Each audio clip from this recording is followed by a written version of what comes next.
جب سے شیخ جعفر خان صاحب گورنر بنے ہوئے ہیں، ایک تو یہاں مسلم لیگ کی حکومت ہے، بلوچستان کا جو بھی کرپٹ افسر ہوتا ہے وہ زوب میں ٹرانسفر ہو کے وہاں چاہتا ہے۔ سمجھدار سلجھے اور ہمیشہ انہوں نے میرٹ کی بات کی اور صوبے میں خدمت کرنے کی کوشش بھی کی، کر بھی رہے ہیں۔ ایز اے گورنر بھی انہوں نے ہمیشہ اس صوبے کی خدمت کی۔ مہربانی کر کے فضل قادر صاحب، بس ٹھیک ہے، قادر صاحب بیٹھے تشریف رکھیں، میرے خیال میں رپلائی کرنے کی ضرورت نہیں ہے، تشریف رکھیں۔ سیول گاڑی میں نیشنل ہائی وے پہ کہیں جا کے نکل جاتا ہے، کسی پرائیویٹ گاڑی میں بیٹھتا ہے۔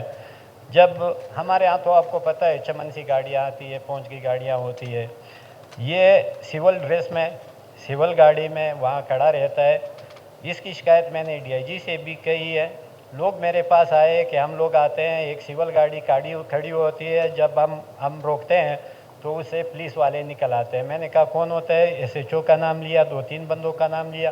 میں نے ڈی آئی جی سے پرسنلی جا کے میں نے اسے کہا ہے کہ آپ کا ایس ایچ او یہ کام کر رہا ہے، کل کو اگر کسی نے اس کو گولی مار دی یا کچھ ہو گیا تو اس کے ذمہ دار کون ہوگا؟ کہتا ہے میں اس کو دیکھتا ہوں۔ لیکن ہمارے ہاں ایک چیز میں آپ کو بتاؤں سر، جب سے شیخ جعفر خان صاحب گورنر بنے ہوئے ہیں، ایک تو یہاں مسلم لیگ کی حکومت ہے، بلوچستان کا جو بھی کرپٹ افسر ہوتا ہے وہ زوب میں ٹرانسفر ہو کے وہاں چاہتا ہے۔ اوکے، تھینک یہ یو فائدہ اس کی گورنری کا ہمارے زوب کو ملا کرتے ہیں۔ فضل قادر صاحب ہمارے لیے بڑے محترم ہیں۔ انہوں نے جو بات کی خاص طور پہ گورنر صاحب کے بارے میں تو بڑا غیر مناسب تھا۔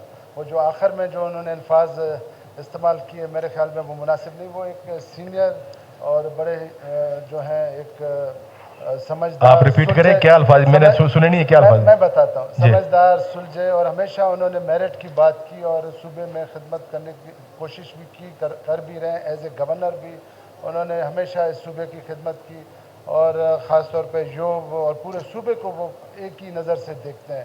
اب ہمارے فضل قادر صاحب نے کہا کہ جی وہاں پر شاید ان کے الفاظ تھے کہ اپنی مرضی سے جو ہیں وہ آفیسرز وہاں تعینات کیے جاتے ہیں، مطلب کہ ایک بادشاہی والا لحاظ شاید ان کا انداز بولنے کا شاید یہ تھا۔